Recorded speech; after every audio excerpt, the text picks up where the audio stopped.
d'amour, de pardon et de résilience. Ils sont disponibles à la sortie du temple. Amen. J'ai parlé, je crois la semaine passée, sur la blessure de Léa. Et aujourd'hui, je veux parler de la blessure de Rachel. Amen. Nous allons nous tenir debout afin de lire la parole du Seigneur.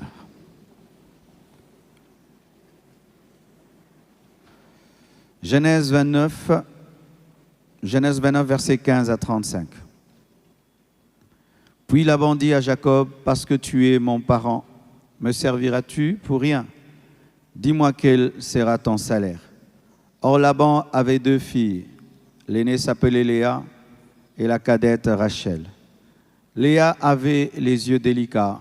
On appelle en lingala mis sous 5 heures ou elle louchait. Mais Rachel était belle de taille et belle de figure.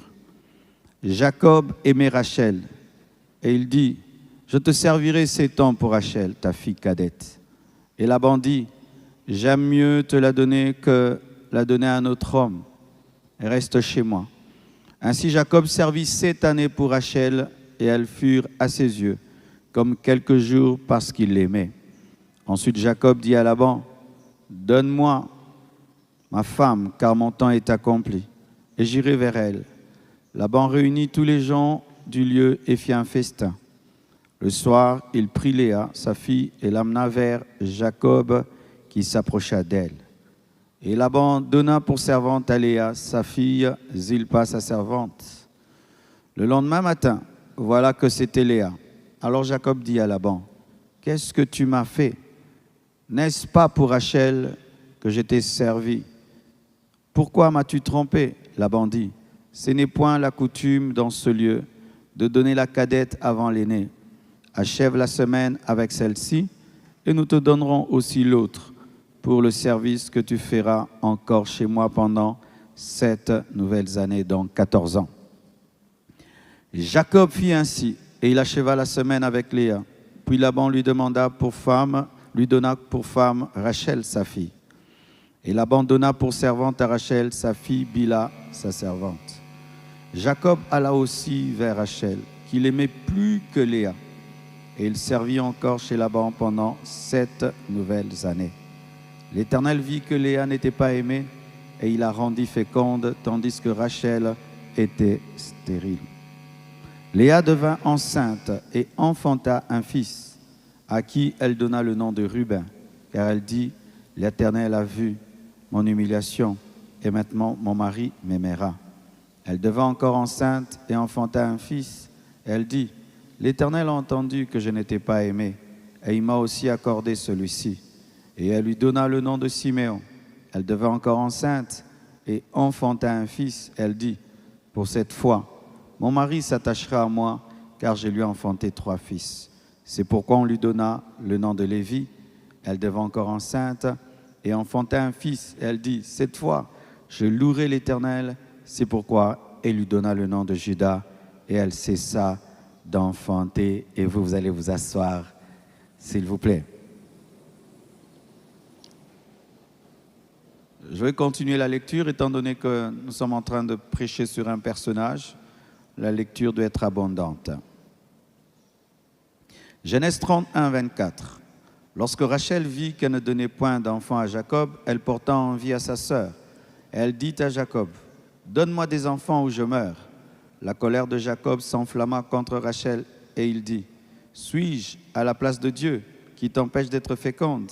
Elle dit, « Voici ma servante Bila, va vers elle, qu'elle enfante sur mes genoux, et que par elle j'ai aussi des fils. » Et elle lui donna pour femme Bila, sa servante. Et Jacob alla vers elle.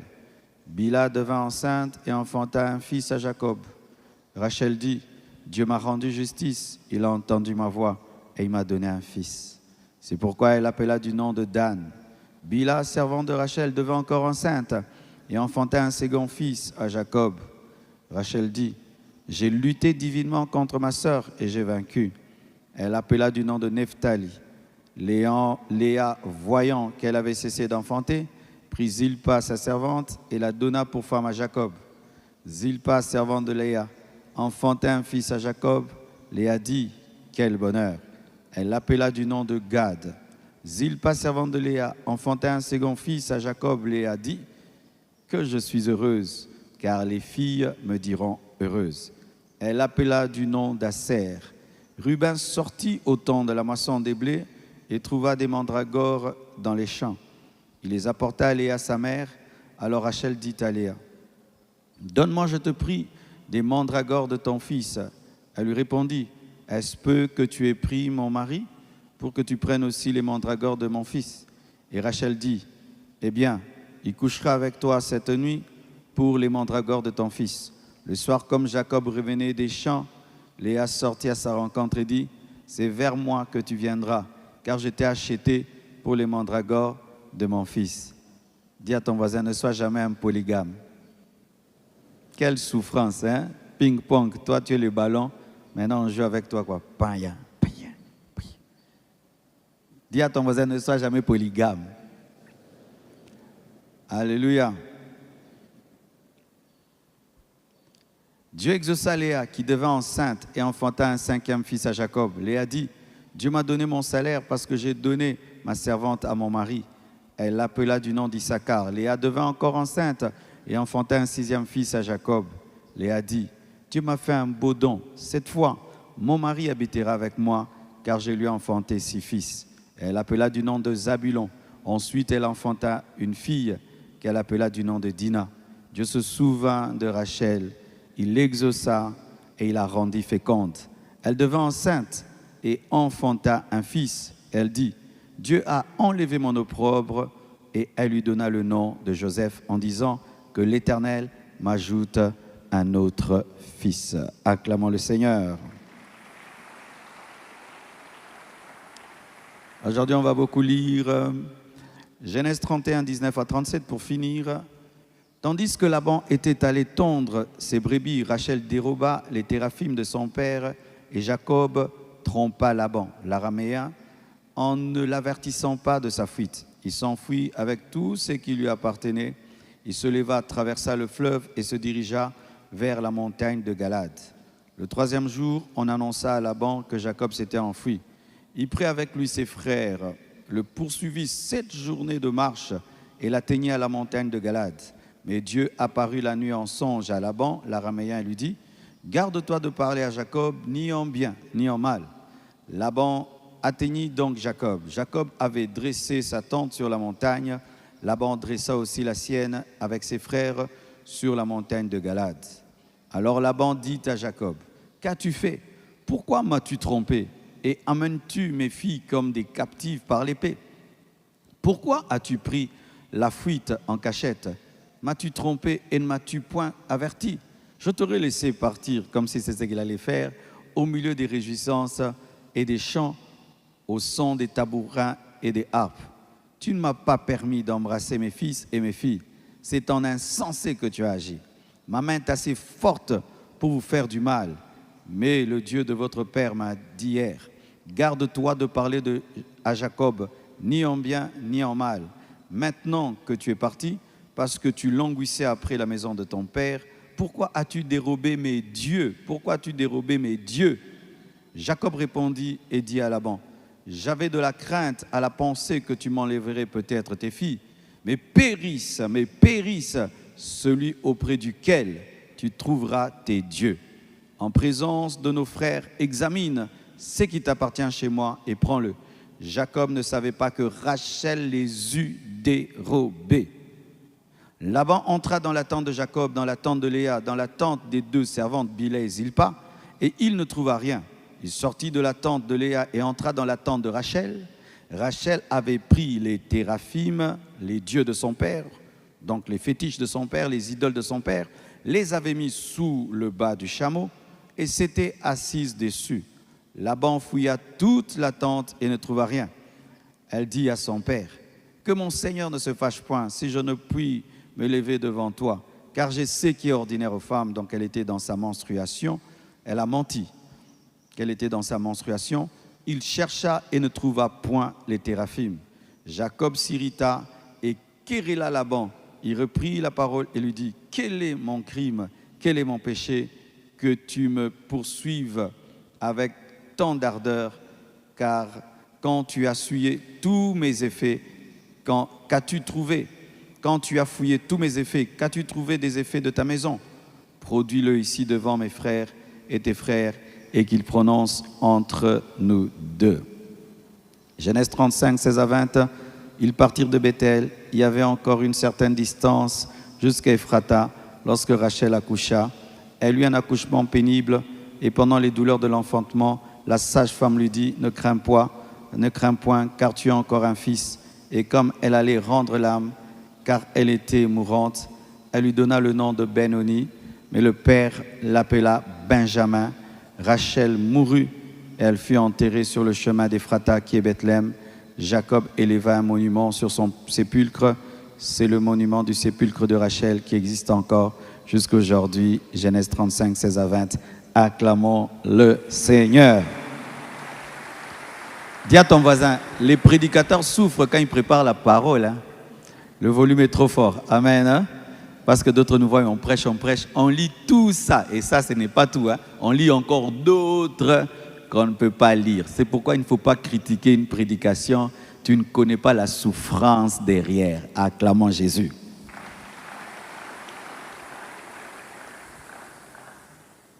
Aujourd'hui, ce sera un enseignement. Je vous prie vraiment de suivre. Et je prie que Dieu nous bénisse comme il nous a bénis au premier culte. Amen. Que veut dire Rachel?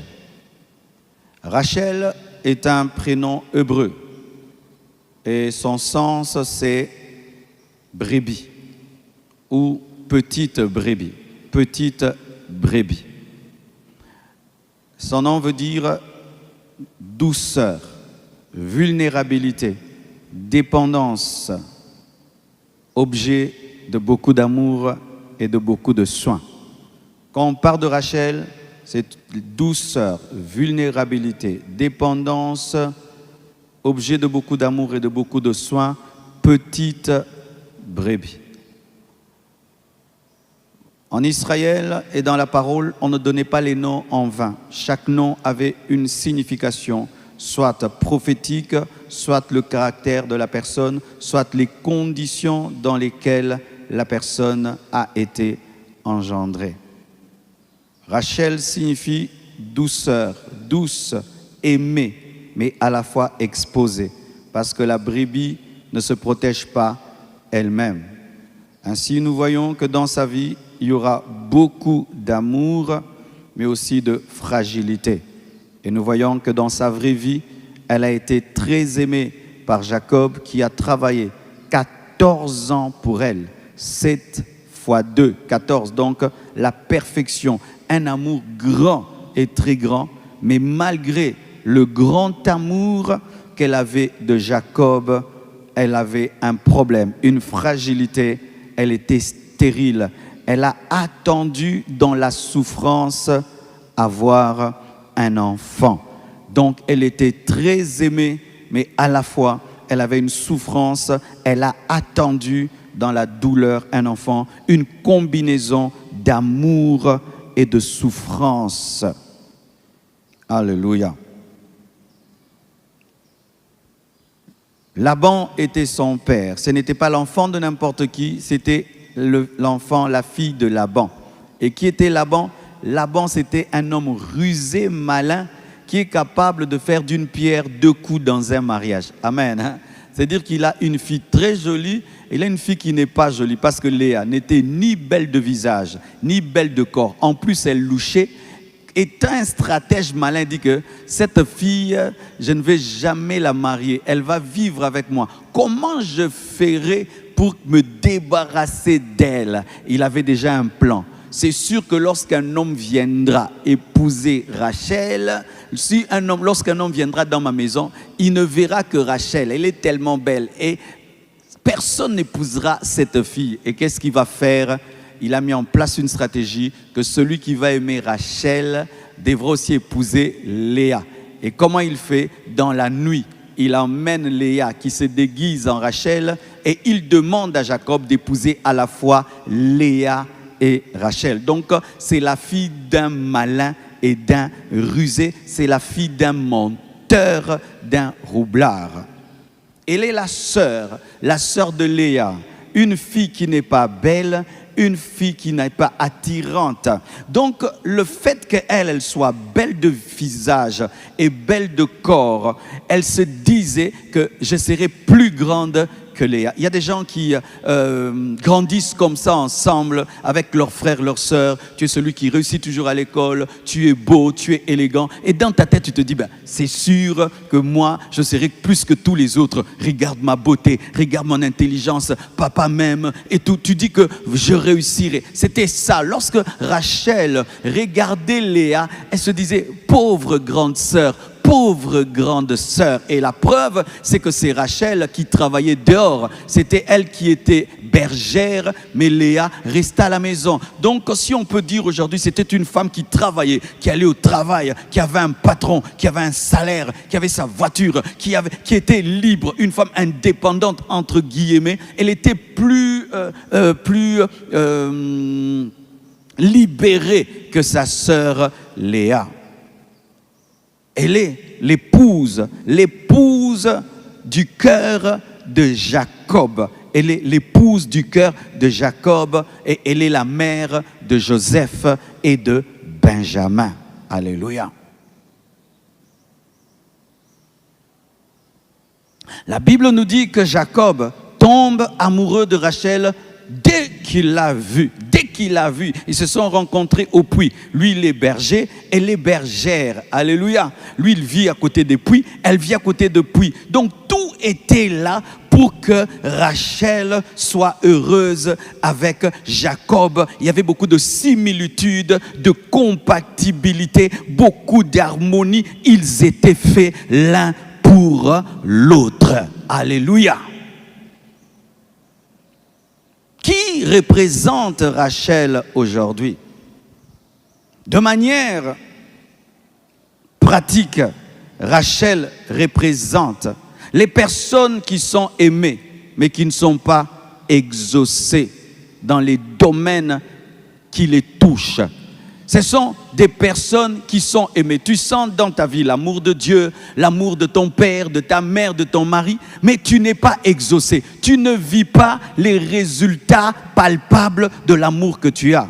C'est une personne qui fait tout correctement, mais dont les résultats tardent. C'est une personne qui voit les autres avancer pendant qu'elle attend. C'est une personne qui est compétente, mais qui n'a pas des grands résultats. C'est une personne qui est célèbre, mais qui n'a pas des vrais résultats. C'est une personne intelligente, belle, capable, mais qui n'a pas de succès. C'est une femme qui est mariée, mais qui n'a pas d'enfant. C'est un grand leader, mais qui n'a pas d'impact. C'est un serviteur fidèle, mais qui n'a pas de reconnaissance. C'est une âme qui est blessée par l'attente. C'est une personne qui prie, mais qui n'a pas de fruits. C'est une église qui travaille beaucoup, mais qui ne grandit pas. C'est ça. Rachel. Rachel, c'est quelqu'un qui est compétent. Il a fait des grandes études, mais il n'a pas le travail. Des gens qui n'ont pas son niveau d'études travaillent et ont des grands salaires. C'est une belle femme, elle trouve qu'elle est belle, mais elle n'a pas d'enfant. C'est quelqu'un qui a des charismes, mais l'église ne grandit pas. C'est quelqu'un qui est correct, mais qui ne voit pas la reconnaissance. C'est quelqu'un qui vit la célébrité, mais qui n'a pas les résultats. C'est ça, Rachel. Rachel, c'est quelqu'un qui attend la promesse, mais la promesse ne s'accomplit pas. À côté d'elle, les gens sont exaucés, les gens sont bénis. Bila est bénie, Zilpa est bénie, Léa est bénie. Ils n'ont même pas son niveau, mais elle n'a pas. C'est lorsque des gens qui n'ont pas ton niveau ont des grands salaires, ont des voitures, ont des maisons, ont de l'impact. Mais toi, tu sais qu'à l'école, tu étais plus intelligent que lui, mais dans la vraie vie, lui réussit. Léa est moins que toi, mais Léa a plus de résultats que toi. C'est ça quand on est Rachel. C'est lorsque toi tu ne vis que promesse sur promesse. Les autres entrent dans la promesse. touche la promesse, toi tu attends. Zilpa fait un bébé, Bila fait un bébé, Léa un bébé, ils font des bébés, mais toi tu es là pour donner les noms, mais toi tu ne touches pas. C'est lorsque vous entrez dans une même église, l'autre est exaucé dans une retraite, mais toi tu n'as pas de résultat. Vous entrez dans un même jeûne, l'autre reçoit l'exaucement, mais toi tu attends. Tu es Rachel. Aujourd'hui je suis venu parler aux Rachel. Je suis venu parler aux gens qui n'ont que des cahiers remplis de promesses, mais qui n'ont pas encore touché. Aujourd'hui je suis venu parler à une Rachel qui a des compétences, mais qui n'est pas encore reconnue. Aujourd'hui je suis venu parler à une Rachel qui a tout ce qu'il faut avoir, mais qui ne voit pas les fruits. Le Seigneur te connaît. Le Seigneur te connaît et il a un plan merveilleux pour toi. Donnez-moi un bon son, frère. Tookila quand même. Bongisa son. Alléluia. Alléluia. Ce sont des personnes, quand tu regardes ta vie, tu regardes Léa, tu dis que non, comment Léa peut avoir des enfants pendant que moi, la belle de corps et la belle de visage, je n'ai pas. Moi, je suis la femme du cœur. Tu es la femme du cœur, mais tu n'as pas de résultat.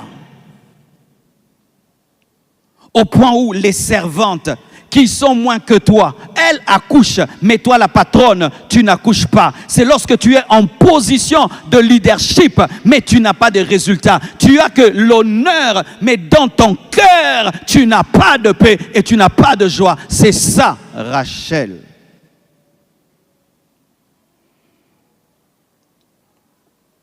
Et à cause de cela, les Rachel sont blessés.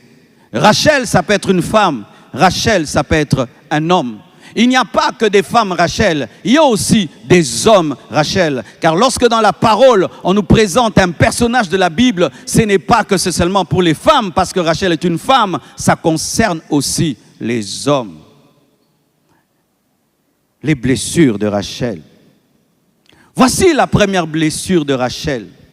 Lorsque Rachel est aimée par Jacob, elle n'imaginait pas qu'un jour, dans ce mariage, il y aurait une autre femme. Léa a perturbé le mariage de Rachel. Laban a perturbé le mariage de Rachel. Jacob ne se voyait pas avoir 2 femmes, 3 femmes, 4 femmes. Jacob voulait une seule femme. Mais qui ont travaillé pour que Jacob devienne polygame? C'est Laban et Léa. Léa aussi était complice parce qu'elle s'est fait passer pour sa sœur. Lorsque elle est venue dans la nuit et que Jacob l'appelait Rachel, elle pouvait dire « Je ne suis pas Rachel, je suis Léa », mais elle s'est tue jusqu'au matin. Donc sa sœur est entrée dans son mariage par la ruse. Les Rachel, ce sont des sœurs ou des frères. Tu as rêvé d'un mariage, mais dans la réalité, tu vis un autre mariage. Tu as rêvé d'une vie, mais dans la réalité, tu as une autre vie. Lorsque tu étais un enfant, tu disais « je serai », mais ta réalité actuelle contredit tes rêves. C'est lorsque tu n'avais pas calculé un jour avoir Léa dans ta vie et tu te retrouves vivre avec Léa. Ce sont réellement des sœurs qui, dans les fiançailles, tu ne pouvais pas imaginer que ton mari allait prendre une deuxième femme. Oui, il y a des femmes qui sont ici. Leurs maris ont pris une deuxième femme. Elles sont chrétiennes, elles n'osent pas le dire, mais son mari a une deuxième femme. Et comme c'est un chrétien, il ne peut pas faire une dot officielle, et un mariage officiel. Mais il y a une femme dans la vie de ton mari, et tu le sais, et tu vis avec. C'est ça, être Rachel. Un amour que tu ne pensais pas partager, mais que tu partages. Et tu sais que je ne suis pas la seule dans la vie de Jacob. Il y a aussi Léa. Rachel, c'est quelqu'un qui a fait des grandes études et qui a dit « je vais travailler dans telle entreprise et j'aurai tel poste ». Mais aujourd'hui, tu travailles dans une petite entreprise et tu es huissier. Quand tu regardes ton diplôme et tu regardes le travail que tu fais, tu dis « comment je peux me retrouver là ?» C'est cette Rachel. Tu es pétri de beauté, pétri de capacité, pétri de dons, mais ta situation contredit ta beauté. Ça blesse. La blessure de Rachel provenait de la comparaison. Déjà, elle était blessée d'être stérile. Déjà, elle était blessée de ne pas avoir des enfants. Mais pire, les autres avaient des enfants. Vous savez, il y a la douleur lorsque tu n'as pas, mais il y a plus de douleur lorsque les autres ont ce que tu n'as pas. Elle n'enfante pas, elle est blessée à cause de cela. Mais les servantes enfantent. Léa enfante, elle est blessée par la comparaison. Elle est blessée quand elle regarde la vie de Léa. Les Rachel, ce sont des personnes qui sont blessées par la vie des autres. Les Rachel sont des personnes qui sont blessées par le succès des autres. Les Rachel sont des personnes qui sont blessées. Quand on présente les bébés ici, tu as mal au cœur. Lorsque quelqu'un témoigne qu'il est béni, tu as mal au cœur. C'est ça Rachel. Rachel est blessée parce que Zilpa, Bila, Léa ont des enfants. Elle ne sait pas dealer avec la bénédiction de l'autre. Elle ne sait pas accepter la bénédiction des autres. Elle ne sait pas accepter cela parce qu'elle dit que c'est moi qui suis aimée, c'est moi qui suis belle, c'est moi qui suis belle. Elle pense que le fait qu'elle est belle, elle doit tout avoir parce qu'elle est belle. Elle ne connaît pas le mystère de la grâce. Ce qui la blesse, c'est le fait qu'elle pense qu'elle n'a pas de valeur parce qu'elle n'a pas d'enfant. Elle a fini par dire à Jacob, donne-moi des fils, sinon je meurs. Donne-moi des enfants, sinon je meurs. Rachel arrive à un niveau où elle ne considère que sa valeur, ce sont les enfants. Elle ne considère plus sa beauté, elle ne considère plus ses capacités. Elle pense qu'elle aura de la valeur le jour qu'elle va enfanter, alors qu'elle a déjà de la valeur sans enfanter. J'aimerais dire à une Rachel, tu n'as pas de la valeur parce que tu enfantes. Tu as de la valeur parce que Jacob t'aime, parce que Dieu t'aime, parce que Jacob t'aime. Jacob n'a pas besoin que tu enfantes pour t'aimer parce qu'il t'aime déjà avant que tu n'enfantes. Et Dieu t'aime sans résultat parce qu'il est mort à la croix avant même que tu ne naisses. Le succès n'est pas ta valeur. Le succès n'est pas ta valeur.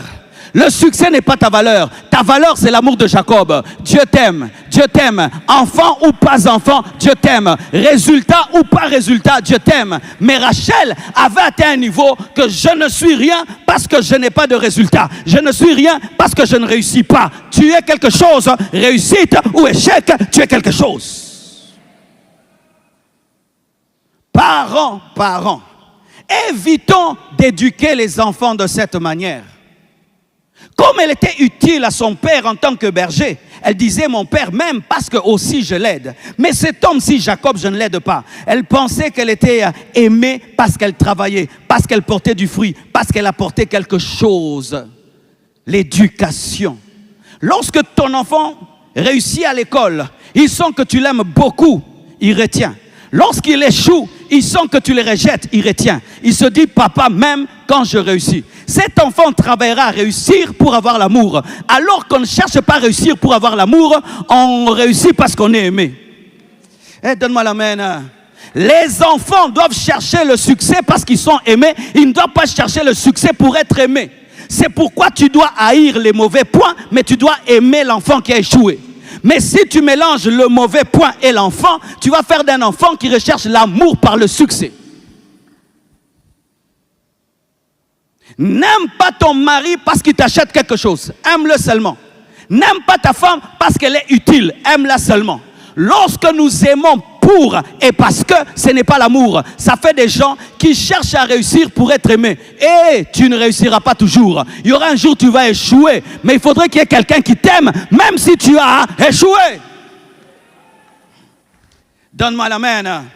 Lorsque Jacob a vu Rachel, Rachel n'avait pas un enfant. Il ne l'a pas aimé pour l'enfant, il l'a aimé pour ce qu'elle était. La preuve, Léa lui donne les enfants, il n'aime pas Léa pour les enfants. C'est-à-dire que l'amour de Jacob ne dépendait pas des enfants, mais dépendait seulement de l'amour. Mais Léa avait l'amour, mais ne croyait plus en l'amour parce qu'elle croyait au résultat. Alléluia. Alléluia. Mes frères et sœurs, la blessure de Rachel, c'est le fait de ne pas être écoutée. Elle traverse une période de dépression où elle ne croit plus en elle. Elle ne croit plus en sa beauté. Elle veut mourir. Où elle demande à son mari, donne-moi des enfants, sinon je meurs. Ta femme te dit ça. Tu peux dire non, elle ne va pas bien. Elle est fragile. Tu vas bien lui parler comme Elkana a parlé à Anne. Lui dit, suis-je à la place de Dieu? Suis-je à la place de Dieu pour te donner des enfants? Son mari manifeste une spiritualité là où il a besoin de compassion. Elle est aimée par son mari, mais n'est pas écoutée. Elle est aimée par son mari, mais n'est pas comprise. Les Rachel, ce sont des personnes qui ont des grands problèmes, mais personne ne prend leurs problèmes au sérieux. Pourquoi? Parce qu'elle est belle, parce qu'elle paraît riche. Vous pensez qu'elle n'a besoin de rien. Il paraît fort, vous pensez qu'il n'a besoin de rien. Alors qu'il peut paraître fort, mais il est faible. Elle peut être belle, mais elle ne croit plus en sa beauté. Les Rachel, ce sont des personnes, on suppose toujours qu'elles sont fortes, jusqu'à ce qu'elle va craquer. Et puis vous dites, oh, tu avais ce grand problème. Elle avait ce grand problème, mais vous étiez aveugle. Il y a une star de la musique dans ce pays. C'était une femme. Mes frères, j'ai vu comment elle allait mourir. Elle était en train de crier au secours. Les gens n'ont pas vu. J'ai suivi une de ses émissions à Face B. Et j'ai suivi. Elle criait, aidez-moi, sauvez-moi, je souffre. Mais personne n'entendait jusqu'à ce qu'elle est morte. Il y a beaucoup de Rachel autour de nous, mais nous n'entendons pas. Pourquoi? Parce qu'ils sont beaux, parce qu'elles sont belles, parce qu'il est intelligent, parce qu'il est d'une bonne famille, parce qu'il a tout. Mais ce n'est pas parce qu'il a tout, selon toi, qu'il a tout. Parce que Rachel considère qu'elle n'a rien. Toi, tu es impressionné par sa beauté, mais elle, quand elle se voit, elle trouve qu'elle n'a rien. Que Dieu te donne la capacité d'écouter les Rachel. Alléluia. Et si tu es Rachel, ne va pas voir n'importe qui. Va voir quelqu'un qui va t'écouter, quelqu'un qui va t'entendre, quelqu'un qui va te donner l'oreille. Je prie que Dieu te donne quelqu'un qui va t'écouter, quelqu'un qui va t'entendre. Mais elle va auprès de Jacob, quelqu'un qui est en colère. Elle va auprès de Jacob, quelqu'un qui est trop spirituel au point de mépriser le problème de sa femme. Souvent les hommes très très spirituels sont des mauvais maris. Là, il faut dire, chérie, courage, je t'aime. C'est la Bible dit, il est écrit, parlons un peu en langue. Elle n'a pas besoin de parler en langue. Elle a besoin, doudou, chérie, bébé, je t'aime, le Seigneur te bénira, ça va venir. Il y a un temps pour les versets bibliques, il y a un temps pour les câlins, il y a un temps pour les versets bibliques, il y a un temps pour les câlins. Les frères TTTS, il y a un temps pour les versets bibliques, il y a le temps aussi pour rire ensemble, regarder un film ensemble, regarder un film ensemble. Regardez un film ensemble. Voyager ensemble, aller à quelque part ensemble. Après Alpha 40, je vais quelque part. Et pendant une semaine, vous ne me verrez pas. Je vais redescendre de la montagne. Donne-moi un amen. Donne-moi un amen. Un jour, Moïse divise en deux la mer Rouge. Un jour, Moïse a des expériences extraordinaires. Il pense qu'il est arrivé. Que fait Jéthro? Jéthro vient, il lui amène sa femme et ses enfants pour dire, oh, gloire à Dieu, félicitations pour la mer Rouge. Maintenant, c'est le temps d'être papa. Il y a un temps pour ouvrir la mer Rouge. Il y a un temps pour être papa. Il y a un temps pour être spirituel, il y a un temps pour être romantique.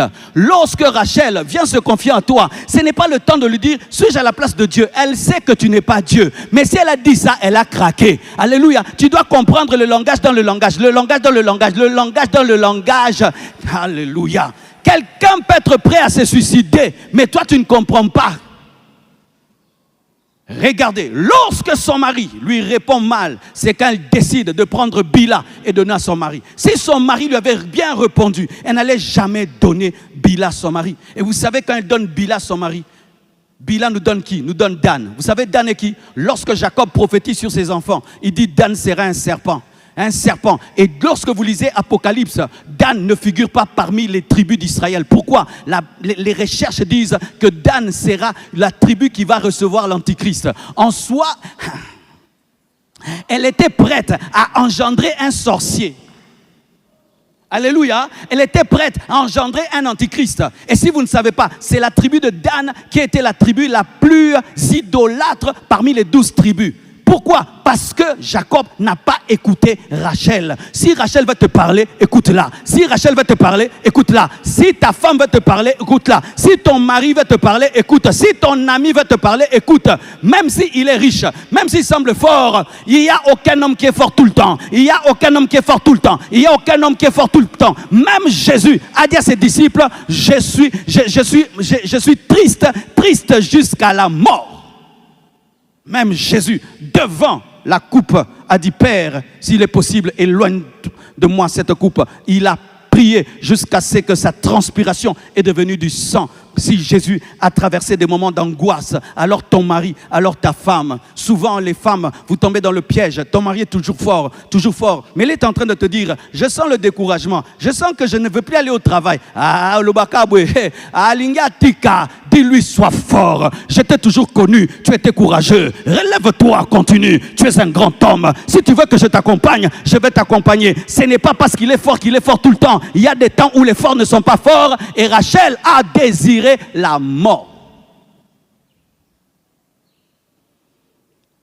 Il y a une grande musicienne française, je crois qu'elle s'appelait Dalida ou Dalila. Dalida. Elle chantait merveilleusement. Un jour, elle s'est suicidée. Une très belle femme, elle chante bien, elle est belle, elle a tout, elle s'est donné la mort. Et vous savez pourquoi? Elle dit qu'elle n'a jamais été aimée dans sa vie. Maman, avec toute cette beauté, des hommes venaient, mais personne ne l'aimait, parce que les hommes peuvent venir sans t'aimer. Elle cherchait un homme qui n'allait pas aimer son corps, qui allait aimer son cœur. Elle s'est suicidée à cause de ça. Mais quand tu la vois, 1 million de fans, 4 millions de fans, ce n'est pas parce que tu as des femmes que les gens t'aiment. Et ce n'est pas parce que les gens disent qu'ils aiment ta page qu'ils t'aiment. Alléluia. J'ai 3 millions d'abonnés. Vous pensez que j'ai 3 millions d'amis? Alléluia. Peut-être que je n'ai que 2 amis. Mais 3 millions d'abonnés, mais peut-être je n'ai que 2 amis. Alors, ne pense jamais que tout le monde est fort tout le temps à cause des apparences. Si quelqu'un se confie en toi, prends au sérieux sa confidence. Même si tu penses qu'il est fort, ce jour-là, il n'est pas fort. Alléluia. Est-ce que je peux avancer? Alléluia. C'est une femme et c'est un homme qui a la blessure du retard. Oui, elle a eu l'enfant, mais elle a eu l'enfant en retard. Son histoire est similaire à l'histoire de Sarah. Sarah est impatiente, elle donne Agar à Abraham. Elle est impatiente, elle donne Bila à Jacob. Et là encore, Dieu l'exauce en retard. Léa a déjà fini d'avoir les enfants. Bila a fini d'avoir des enfants. Zilpa a fini d'avoir des enfants. Elle est en retard. C'est comme tu étudies jusqu'à l'âge de 40 ans, 50 ans. C'est comme tu as 70 ans. C'est quand tu touches ta première somme d'argent. Ton succès vient, mais vient quand tu es fatigué. Ton succès vient quand tu ne peux plus vraiment en jouir. Retenez, lorsque Joseph naît et devient grand, elle n'a jamais vu la gloire de Joseph. Elle n'a jamais vu Joseph qui est devenu ministre ou gouverneur. Elle n'a pas mangé cette bénédiction. Et lorsque même elle enfante Benjamin, elle meurt. Donc elle n'a même pas vu Benjamin grandir. Ce sont des personnes qui semblent voir que Dieu les bénit, mais en retard. Ils trouvent, mais oui, c'est bien, mais c'est en retard. Regarde cet âge. Maintenant Dieu me donne le mariage à 50 ans, pasteur. Bientôt la ménopause et tout. Elle trouve qu'elle est bénie en retard. Elle trouve qu'elle est en retard. Elle trouve que le temps de Dieu n'est pas bon. Dieu est venu, mais en retard. Ce sont des personnes qui ont la blessure du retard divin.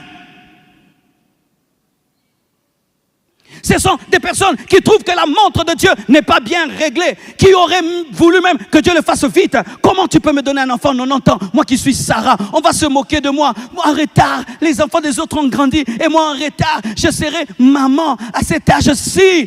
Dieu, tu me bénis en retard, j'ai 60 ans, comment je vais jouir de cet argent? Tu me donnes une grande église, maintenant j'ai vieilli, comment je vais la gérer en retard? Tu penses que Dieu est venu en retard?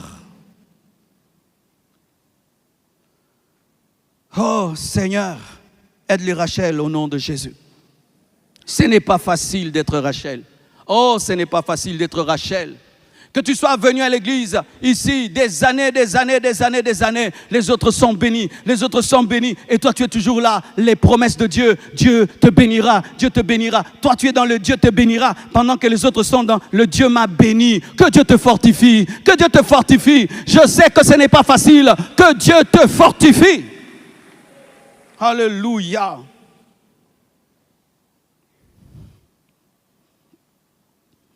Et vous savez, une blessure ne laisse pas une personne indemne. Lorsqu'on est blessé et que la blessure n'est pas séchée, elle transforme le caractère, elle pousse à commettre des erreurs, elle pousse à faire des choses qui sont mauvaises. Et c'est ce qui est arrivé à Rachel. La plupart des choses que Rachel a eu à faire, elle les a faites pas parce qu'elle avait un mauvais cœur, mais parce qu'elle avait des blessures. Il y a des gens qui font des choses mauvaises, c'est à cause des blessures. Tu le trouves méchant, mais regarde un jour, il n'était pas méchant, il a commencé à être méchant, il a décidé d'être méchant. J'ai aimé les gens, j'ai toujours soutenu les gens, et les gens m'ont abandonné. Moi, si je décide, je deviens insensible. Alléluia, c'est une blessure. J'avais confiance aux hommes. Celui-ci m'a fait ça, le deuxième m'a fait ça. Moi, je ne croirais jamais un homme. Hey, je ne me marierai jamais. Pourquoi? Cette femme-là m'a fait ça, cette femme-là m'a fait ça. Je ne vais jamais me marier.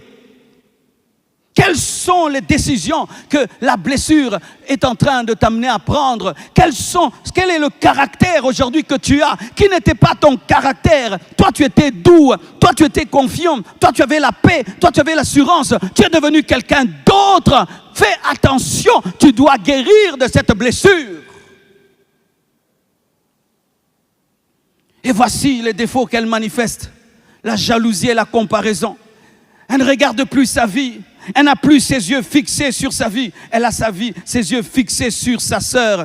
La Bible dit dans Genèse 30, verset 1, Rachel porta envie à sa sœur. Rachel porta envie à sa sœur. Oh Rachel, tu es en train de porter envie à Léa. Elle aussi envie l'amour que tu as. Alléluia. Elle envie les bébés de Léa, mais Léa envie l'amour de Jacob. Elle a ce que Léa n'a pas et elle est là ce que Rachel n'a pas. Il y aura toujours quelqu'un qui aura ce que tu n'as pas, mais n'oublie pas aussi que tu as quelque chose qu'il n'a pas. Je répète, il y aura toujours quelqu'un qui aura ce que tu n'as pas, mais n'oublie pas aussi, tu as aussi ce qu'elle n'a pas. Elle n'a pas l'amour de Jacob, mais toi tu as l'amour de Jacob. Elle n'est pas belle de figure, elle n'est pas belle de taille, toi tu as. N'oublie pas ce que tu as à cause de ce que tu n'as pas. Je répète, n'oublie pas ce que tu as à cause de ce que tu n'as pas. Alléluia. Elle tombe dans l'impatience. Donne-moi un enfant, sinon je meurs. Donne-moi un enfant, sinon je meurs. Elle ne sait plus attendre comme toi. Tu ne sais plus attendre. Les mois deviennent des années. Les semaines deviennent des mois. Les journées deviennent des semaines. Tu es fatigué d'attendre. Tu ne supportes même plus les prédications sur la patience. Tu ne supportes plus les prédications sur le temps de Dieu. Fais attention, Rachel. Tu vas commettre une erreur. Fais attention, Rachel. Tu vas commettre une erreur. Et quand elle tombe dans l'impatience, elle commet une erreur. Elle fait entrer dans son mariage sa servante. C'est elle qui a commencé ces choses-là, d'amener Jacob à coucher avec les servantes. Ce n'est pas Léa qui a commencé, c'est elle qui a commencé. À cause de son impatience, il y a maintenant une servante qui entre dans la maison, qui entre dans le foyer, qui commence à coucher avec son mari. Attendez le temps de Dieu. Dieu vous bénira. Attendez le temps de Dieu. Dieu vous bénira. Attendez le temps de Dieu. Dieu vous bénira. Dieu t'a promis de te bénir. Tu n'as pas besoin de voler. Dieu t'a promis de te bénir. Tu n'as pas besoin de porter des mini. Dieu t'a promis de te bénir. Tu n'as pas besoin de tomber dans l'impudicité. Tu n'as pas besoin de fétiche. Tu n'as pas besoin de corruption. Tu n'as pas besoin de cela. Attendez, attendez, attendez. Dieu vous bénira. Elle ne sait plus attendre. Si je n'ai pas des enfants par moi-même, je vais les avoir par Bila. Et c'est ainsi qu'elle entraîne Léa aussi fait de même et donne Zilpa. Et ces deux servantes se retrouvent chacune avec 2 tribus. Vous vous imaginez, dans les tribus d'Israël, il y a 4 tribus qui viennent des servantes. À cause de qui? À cause de Rachel. Elle tombe dans une pression émotionnelle. Elle commence à mettre la pression sur son mari. Rachel, quand elle est blessée, elle oublie Dieu, elle voit Jacob. Les blessures t'amènent à ne plus voir Dieu, mais à voir les hommes. Tu es en colère contre les hommes, tu es fâché contre les hommes. Mais le problème n'est pas Jacob, le problème c'est Dieu. Alléluia. Et c'est ça lorsqu'on est blessé. Tu es fâché contre le gouvernement, fâché contre le ministre, fâché. Ce sont eux qui sont, si tu es pauvre, c'est à cause d'eux. Si tu es pauvre, à cause d'eux. Mais tu as oublié qu'il y a des gens qui sont riches au Congo. Alléluia. Tu es en colère contre tes donateurs, mais tu as oublié que toi-même, tu peux être le partenaire de toi-même. Tu es en colère contre ton frère qui devait t'aider dans la vie, mais tu as oublié que toi, tu peux l'aider. Que Dieu te donne de te fixer sur Dieu. De la même manière que Léa, au lieu de regarder Jacob, a commencé à regarder Dieu. Il a dit, je louerai l'Éternel. Oh Rachel, regarde Léa. Léa fait ce que tu as fait. Mon mari m'aimera, mon mari m'aimera. Cette fois, il va s'attacher à moi, rien. Cette fois, il va m'aimer, rien. Cette fois, il va habiter avec moi, rien. Cette fois, rien. Elle s'est dit, oh, cet homme, je cours derrière lui, mais je n'ai pas son amour. Je vais cesser de regarder son amour. Je vais me concentrer sur l'amour de Dieu. C'est ainsi qu'elle a eu Judas. Fais comme Léa et fais ceci. Arrête de demander à Jacob les enfants. Demande à Dieu qui donne les enfants même aux folles. Demande à Dieu. Ne mets pas la pression. Et voici encore un grand problème. Et souvent on n'en parle pas, mes frères et sœurs. Elle s'est retrouvée dans les téraphimes et dans les fétiches. Oui, dans les téraphimes et dans les fétiches. Lorsqu'il fallait qu'il puisse quitter la maison de Laban, elle prend le fétiche de son père. Elle met sous son dromadaire, sous son chameau. Elle s'assied sur le chameau. Tu sais, lorsque tu t'assieds sur un chameau, il doit rester assis. Elle sait que son père, lorsqu'il va venir, va lui demander de se tenir debout. Et si elle se tient debout, le chameau se tiendra debout. On va voir les fétiches. Qu'est-ce qu'elle fait? Elle ment à son père qu'elle est dans ses menstruations. Elle sait que son père va être gêné de parler de telles choses avec une fille. Il va laisser tomber. Elle utilise une malignité démontrant qu'elle était vraiment la fille de Laban. Alléluia. C'est-à-dire que Jacob escroque Ésaü et Laban escroque Jacob, mais Rachel escroque Laban. C'est-à-dire qu'elle était même supérieure à Laban parce qu'elle a volé à Laban son fétiche, son Dieu. Elle a eu papa. Pourquoi? Elle était à la bonne école. Rachel, c'est une personne qui est tellement blessée, mais qui a besoin de sécuriser sa destinée avec Dieu, mais avec le diable. À la fois, elle croit au Dieu de Jacob, mais elle croit aussi au Dieu de son père. Elle va dans le foyer avec deux dieux, l'Éternel et le Dieu de son père. Et regardez, mes frères, nulle part dans la Bible, on nous montre Rachel qui s'est repentie de ses fétiches. Aucun endroit. On dit, et Rachel abandonna les fétiches. C'est-à-dire quoi? Jusqu'à la fin de sa vie, Rachel était dans les fétiches. Rachel était une féticheuse. C'est écrit dans la Bible. Et maintenant, la Bible dit ceci. Lorsque Laban est venu dans la maison, dans les tentes de Jacob pour chercher ses fétiches, écoutez ce que Jacob a dit. Jacob, quand il parlait, ça arrivait. Il a dit que meure, que périsse celui qui aura tes biens dans ma maison. Il ne savait pas que Rachel avait ses biens. Il avait maudit sa femme et Rachel est morte. Elle est morte, elle avait les fétiches de son père. Pendant qu'on invoquait l'Éternel, le Dieu Tout-Puissant, elle avait les fétiches de son père et elle voulait sécuriser sa destinée avec les choses de papa et les choses de son mari, les choses de l'Éternel et les choses des idoles. Rachel, lorsque sa vie devient compliquée, elle va chez les Mbikoudi.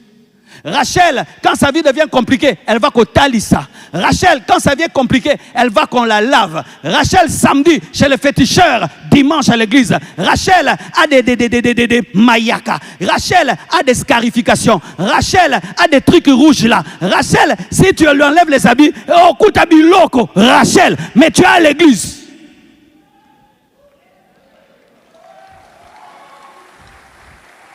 Qu'est-ce que tu as sous ton lit?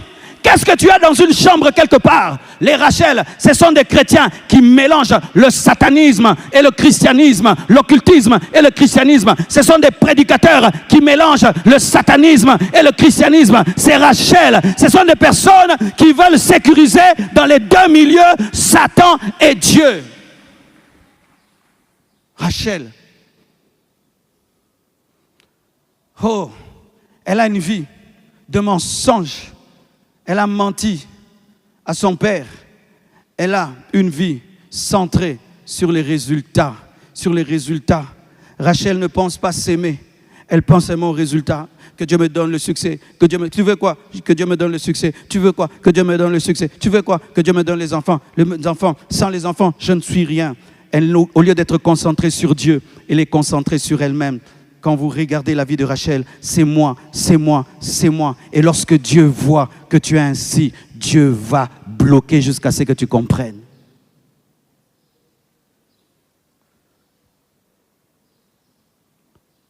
Elle est dans l'ingratitude. Elle enfante un enfant. Après des années, regardez ce qu'elle dit. Lorsqu'elle voit Joseph, au lieu de dire merci Seigneur, elle dit que Dieu m'ajoute.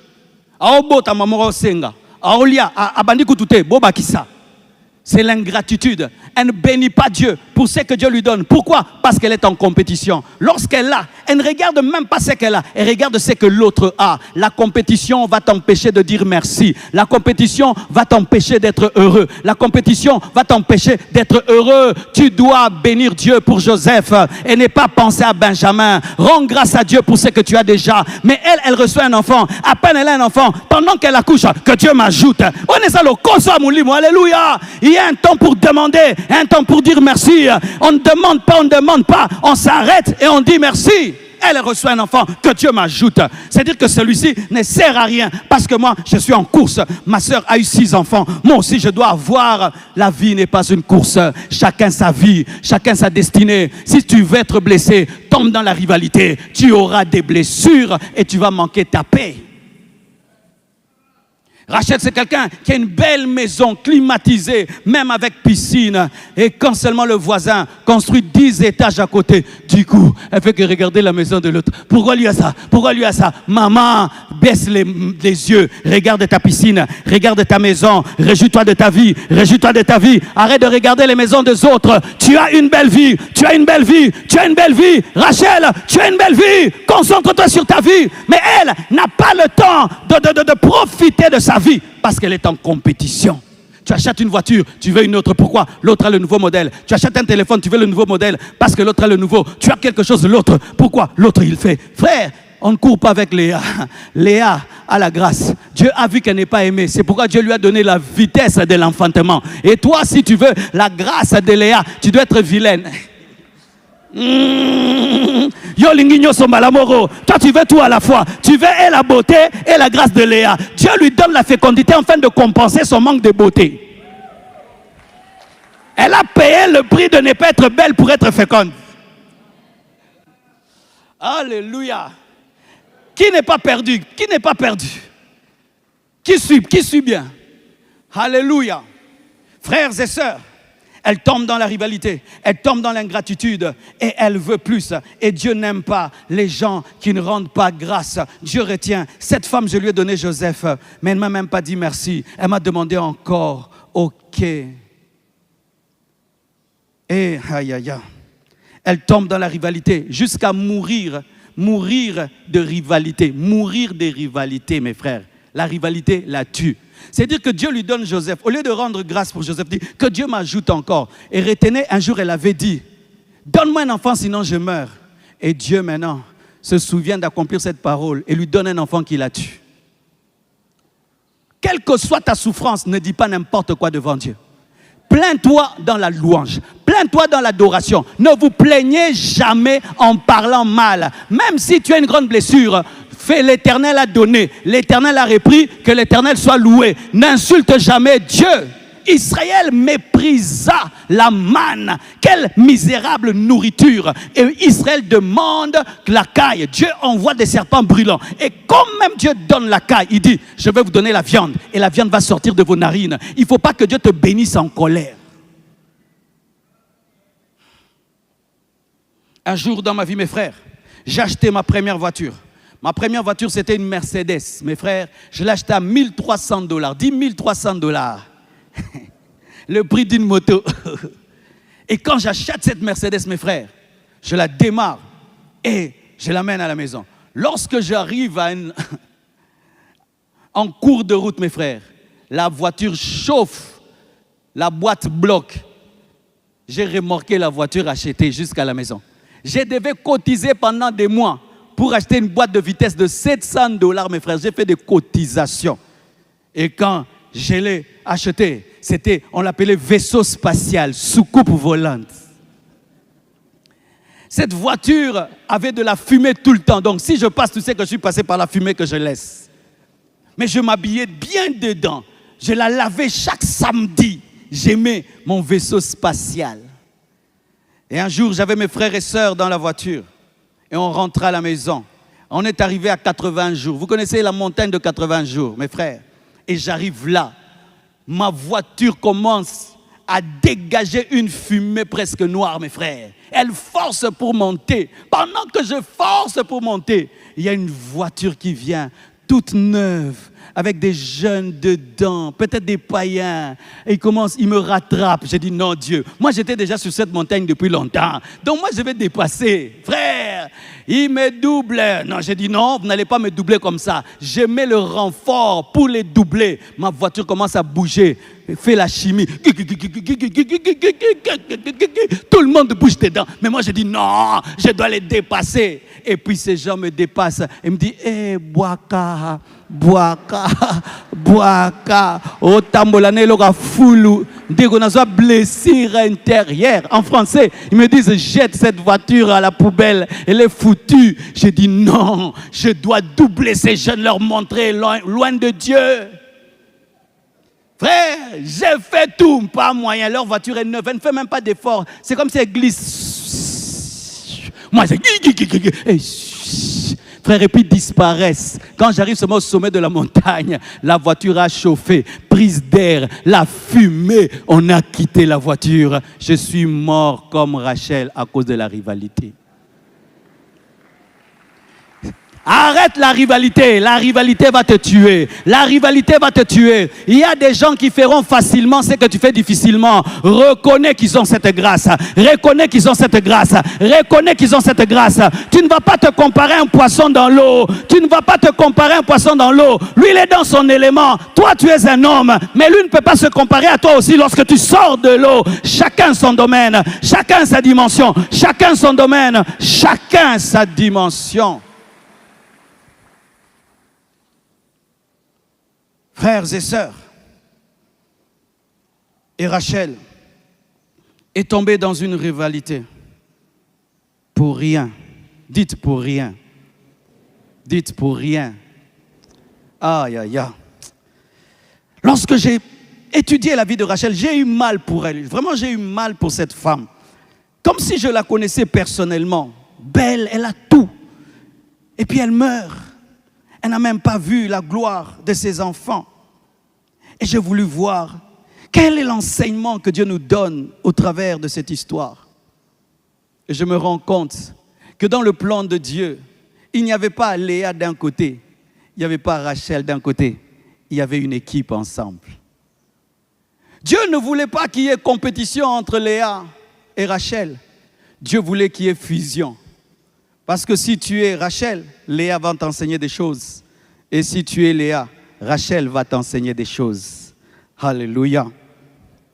Léa, par exemple, a enseigné quelque chose à Rachel. L'humilité. Même si tu es belle, tu n'as pas tout. Ça l'a rendue humble. Elle a dit, je vais mourir. Tu vois, elle a parlé avec humilité. Elle sentait qu'elle n'était rien. Rachel vient dans la vie, Léa vient dans la vie de Rachel pour briser Rachel. Et Léa vient dans la vie, plutôt Rachel vient dans la vie de Léa pour faire de Léa une adoratrice. Parce qu'elle, elle adore Jacob. Mais grâce à Rachel, un jour, Léa a dit, je vais louer l'Éternel. Alléluia. Quand tu te rivalises à quelqu'un, toi tu penses que c'est ton rival, mais Dieu le voit comme l'instrument de Dieu dans ta vie. Des fois tu combats celui qui a été appelé à être une source de bénédiction pour toi. Alléluia. Et regardez ceci. Dans la parole de Dieu, il y a ce qu'on appelle la bénédiction de l'aîné. Et l'aîné, c'est Ruben. Ruben, le fils aîné de Léa. Lorsque tu es fils aîné, voici ce que tu dois avoir. La sacrificature, la double portion, et tu dois avoir la royauté. C'est ce qui est donné au fils aîné. Mais Ruben couche avec Bila, la servante de Rachel, qui est devenue la femme de son père. Et son père décide que tu n'auras plus le droit d'aînesse. Pour ceux qui ne savent pas, sur le plan spirituel, Ruben n'était pas le fils aîné. Il avait en lui 3 bénédictions. Et qu'est-ce que Dieu fait? Afin de révéler que Léa et Rachel sont une même équipe, il prend cette bénédiction, il la donne à Rachel, il la donne à Léa. Il donne à Léa par Lévi la sacrificature. Il donne à Léa par Judas la royauté. Et il donne à Rachel par Joseph la double portion de l'aîné. C'est pourquoi Joseph engendre Ephraïm et Manassé. Alors, mes frères et sœurs, le fils aîné de Jacob, c'est Joseph. Le fils aîné de Jacob, sur le plan spirituel, c'est Joseph. C'est pourquoi Joseph devait prendre soin même de Judas. Joseph devait aller en Égypte préparer la place pour ses petits frères. Par leur jalousie, ils ont payé le billet à leurs grands frères pour les précéder aux États-Unis en fait qu'à Bengi Sabango regroupement familial. Donne-moi la main que je te parle. C'est là maintenant que je commence à prêcher. Alléluia. Joseph reçoit la double portion, reçoit le droit d'aînesse, afin de prendre soin de Lévi et de prendre soin de Judas. Judas reçoit le droit de la royauté, Lévi reçoit la sacrificature. Et regardez ceci. Dans les années qui viennent, lorsque Judas doit avoir la royauté le saute. Pourquoi? Il avait couché avec Tamar, sa belle-fille. Et qui est devenu roi en attendant que Judas soit restauré? C'est Saoul qui est benjamite. En attendant que Judas soit guéri, Benjamin est en train de gérer le problème. C'est-à-dire que Rachel vient en aide à Léa, le temps que Léa soit restaurée. Oh, donne-moi la main. Donne-moi la main que je te parle. Donne-moi la main que je te parle. Et lorsqu'il y a le schisme en Israël, c'est-à-dire que les 12 tribus se divisent, Judas reste seul et les autres partent avec Jéroboam à cause de la malédiction qui tombe sur Salomon. Roboam a la tribu de Judas, mais il y a les Benjamites qui étaient, je les appelle, ceux qui ont attrapé le Vénézuélien, là, ils s'appellent comment? Delta Force, la Delta Force de Dieu. Qu'est-ce qui se passe? Les Benjamites, c'était des grands guerriers qui avaient la capacité de tirer avec la gauche et la droite. Et ils décident d'être les commandos qui protègent Judas. C'est-à-dire quoi? Même si les mamans ne s'entendent pas, Benjamin refuse d'entrer dans les querelles des mamans. Il dit, moi, je vais protéger Judas, même s'il est de Léa, même si je suis de Benjamin, je vais protéger Judas parce qu'il a la royauté. C'est pourquoi la tribu de Benjamin est collée toujours à la tribu de Judas, alors que ce sont des deux mamans qui ne s'attendaient pas. N'entrez pas dans les guerres des mamans. N'entrez pas dans les guerres des mamans. Oh! Ton père n'aime pas son petit frère. N'entre pas là-bas. Peut-être ta bénédiction dans les petits frères. Ta maman ne s'entend pas avec sa sœur. N'entre pas dans leur conflit là. Peut-être ta bénédiction n'est pas dans ta maman, c'est dans l'autre. Donne-moi la main. Donne-moi la main. Et un jour, mes frères et sœurs, il fallait que le Messie de l'humanité vienne sur la terre. Dieu descend chez Léa.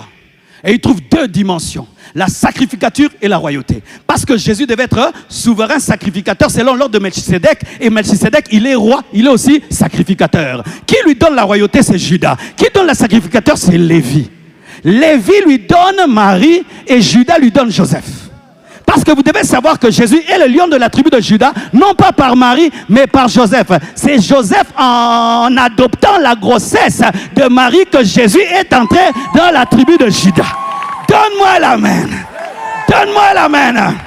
Donc c'est Léa qui nous a donné Jésus. Mais maintenant Rachel, oh Rachel, qu'est-ce que toi tu nous as apporté? La Bible nous dit que Paul était benjamite. C'est-à-dire que Léa nous a donné le Messie. Mais qui a expliqué la grâce? Qui a expliqué le Messie? Qui a expliqué Christ? C'est Rachel. Donne-moi un amen. C'est-à-dire que Léa nous a donné le salut, mais c'est Rachel qui nous a expliqué le salut. De la même manière qu'il fallait un benjamite pour protéger Judas, de la même manière il fallait un benjamite pour proclamer la bonne nouvelle du royaume. Et Paul avait l'esprit de Benjamin, l'esprit de guerrier. C'est lui qui nous a enseigné le combat spirituel, les armes spirituelles. C'est Paul. Alléluia. Et c'est lui qui dit que rien ne nous séparera de l'amour de Dieu. C'est Paul. Il fallait quelqu'un qui a l'esprit de guerre afin d'apporter la nouvelle qui a été donnée par Léa.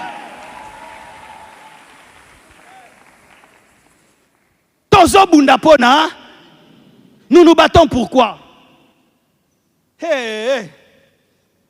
Rachel, à cause de sa compétition, meurt en chemin.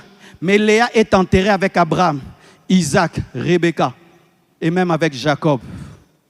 Lorsque tu entres dans la compétition, tu vas même rater ta fin. Et regardez une chose. Tout ce que je viens de vous enseigner, c'est lorsqu'elle n'était plus là. Joseph est devenu gouverneur, elle était déjà morte. Benjamin est devenu un commando d'élite, elle était déjà morte. Léa a engendré Lévi sacrificateur et Judas roi, elle était morte. Pourquoi les grandes choses ont lieu lorsqu'elles ne sont plus là? Parce que lorsqu'on meurt en soi-même, Dieu prend les choses en main. Tant que nous sommes, moi, toi tu me dépasses, Dieu attend.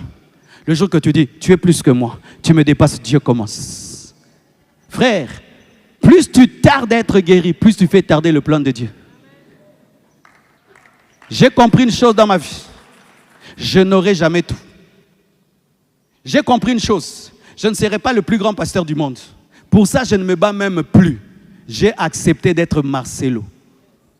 J'ai accepté d'être au Congo.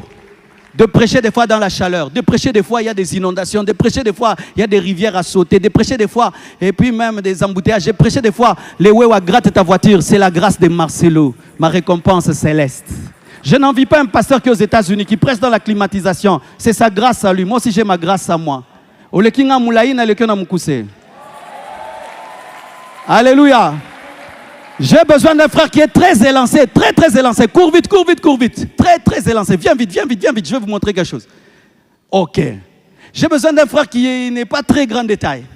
Au lieu de dire petit détail, mais grand qui n'est pas. Tu sais que toi, tu as la taille économique. La taille de... Viens. Ok, venez. Ah, il y en a déjà ici. Ce frère, en termes de longueur, il est plus grand que lui.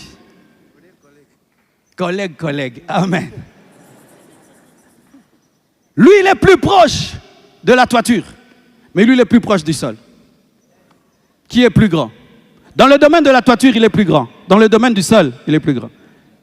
Si je dis frère saute, lui va atteindre la toiture avant l'autre. Mais si je dis frère courbe-toi, qui va atteindre la terre avant l'autre? Si moi ma bénédiction est par terre, pourquoi je vais me plaindre qui me cousse nanga? Si ma bénédiction est par terre, pourquoi je vais me plaindre d'être à côté de la terre? Si ma bénédiction est par là, pourquoi je vais me plaindre? Donne-moi la main. Alléluia. Qui est le plus grand prédicateur de la Bible? C'est Paul. Il n'est pas de Léa. Mais qui a engendré le Messie? C'est Lévi. Qui est plus glorieux? Chacun sa part. Chacun sa part, chacun a sa part. Toi, ta part, c'est la terre. Fais ça. Toi, ta part, c'est là-bas. Va là. Alléluia. Chacun son appel. Arrêtez de vous battre. Nous avons des blessures intérieures parce qu'on lutte avec Léa. Bitumbaya, Pamba. En soi, Léa est là pour te bénir. Parce que ce n'est pas toi qui te sauvera. Il faut qu'elle t'engendre pour toi ton Messie. Imaginez que Rebecca, plutôt...